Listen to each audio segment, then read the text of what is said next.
There is a certain level of poverty below which it is impossible to live the good life. This does not mean, of course, that rich people lead the best lives. One need only glance through the tabloids to see that the wealthy and famous are not insulated from heartache, addiction, and letdowns. It also does not mean that it is impossible to be poor and live well.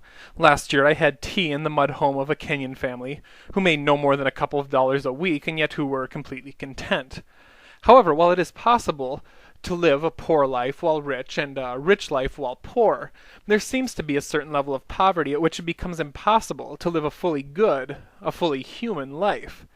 If you don't have food or shelter, your life simply cannot be good. If you are sick all the time and have no money or access to health care, it would seem impossible for you to attain a life of the sort that could be called good. If it is true, in other words, that poverty, at least in its most extreme forms, inhibits the living of a good life, then it is a subject necessary for us to discuss. Indeed, insofar as ethics deals with the good life, and insofar as extreme poverty prevents a good life from being lived, the issue of poverty is an ethical issue. As such, any good and complete ethical system must be able to address it adequately. This is, at any rate, the conviction behind our reading for today, Onora O'Neill's The Kantian Formula of the End in Itself and World Hunger. In this article, O'Neill sets out to investigate which ethical systems best provide a proper response to the ethical problem of world poverty. Before beginning this investigation, however, she lays down two conditions that must be met if poverty is to be sufficiently dealt with. First, in order for an ethical system to offer a proper response to poverty, or so O'Neill claims, it must tell us how we should not treat the poor. In other words, a proper response to poverty will make it a moral obligation that we ensure that the poor are never interfered with in such a way that keeps them from living the good life. Second, in order for an ethical system to offer a proper response to poverty, it must tell us how we should treat the poor.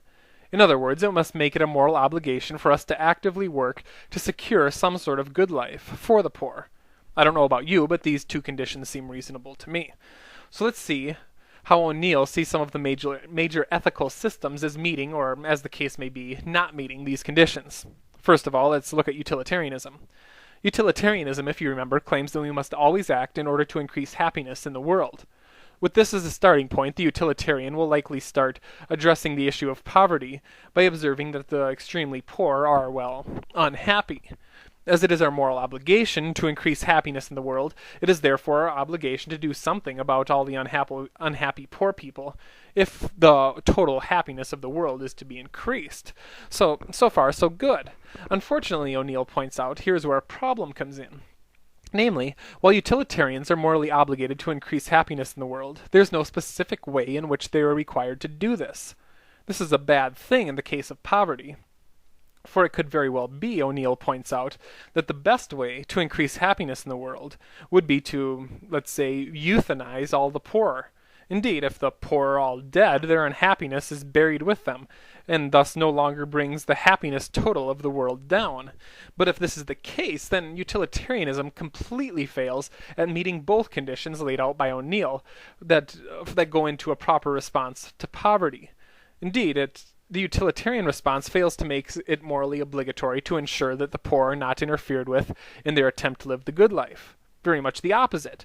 It potentially commands us to interfere with and go as far as potentially killing the poor. Similarly, utilitarianism fails to make it morally obligatory for us to help the poor secure the good life. Since utilitarianism thus fails to meet both conditions, O'Neill tosses it out as inadequate to address the issue of poverty. Next then, O'Neill asks us to consider rights-based ethics. Ethics of these sort, if you remember, say that there are basic human rights which must never be violated.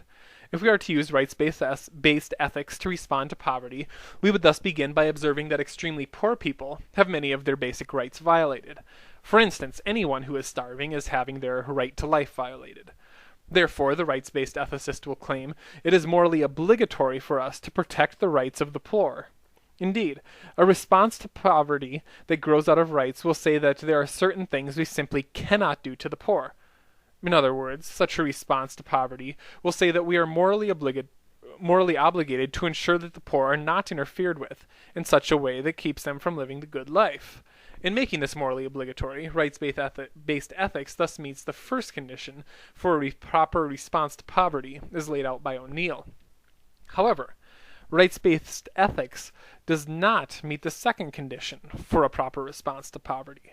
Namely, rights-based ethics do not tell us what we should do to help the poor.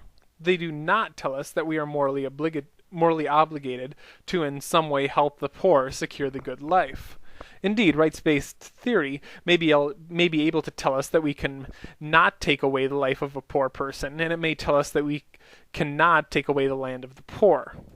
However, it says nothing about any obligations beyond this. It does not say that we are morally obligated to provide education to the poor once we have ensured that they are kept alive. It does not say, for instance, that we are morally obligated to teach the poor man how to farm once we have ensured that he keeps his property. While a rights-based response to poverty therefore meets the first condition of a proper response to poverty as laid out by O'Neill, by making it a moral obligation that we don't do certain things to the poor, it does not make the things we should do for the poor a moral obligation, and so does not meet the second condition.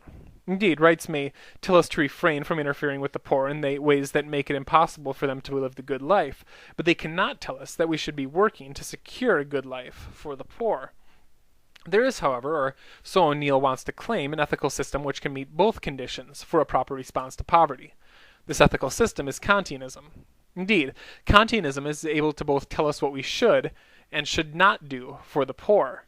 In other words, it makes it a moral obligation both for us to ensure that the poor are not interfered with so as to make it impossible for them to attain the good life, and makes it a moral obligation for us to actively attempt to secure a good life for the poor. Kantianism does this, as we will see in a second, through the categorical imperative, the rule that says that we must treat people not as mere means, but also as ends. The rule to treat people not as means, but also as ends, begins O'Neill, contains two parts. The first of these parts says not to treat people as mere means. Now, O'Neill points out the poor are clearly treated as means all the time. Indeed, when we force the poor to work for ridiculously low wages, we are treating them as a means to the end of a large profit.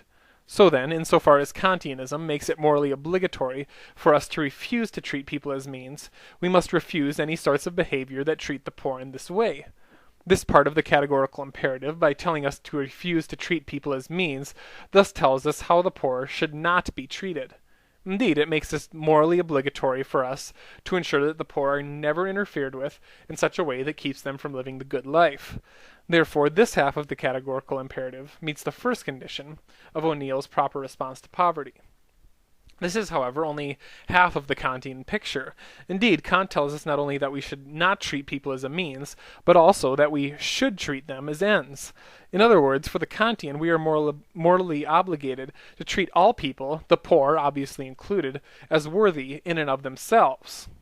To give some examples of this, this means that it is not enough for a Kantian to allow a poor man to keep his land. Doing this merely fulfills our duty to not treat him as a means. Indeed, a Kantian is further obligated to treat this man as worthy in and of himself, to treat the man as an end. The Kantian is thus obligated to take the time to teach the man how to farm better, or to ensure that his children have a proper education, and so on and so forth. In short, the Kantian is morally obligated not only to ensure that the poor have the ability to achieve the good life, but are further obligated to actually help secure this good life for the poor. As such, concludes O'Neill, Kantianism, unlike either utilitarianism or rights-based ethics, tells us what we should and should not do for the poor. Indeed, only Kantianism makes it a moral obligation for us to both ensure that the poor have the ability to live the good life and to actually help the poor in the attempt to secure this good life. Therefore, Kantianism, by making both of these morally obligatory, offers the best and only appropriate way of responding to the ethical problem of poverty. Finding an ethical system that outlines an appropriate way for responding to poverty, however, is quite different than actually responding to poverty. Indeed, the issue of poverty, like many issues in ethics, is only ever truly and adequately addressed when we begin acting in real and tangible ways in an attempt to remedy it.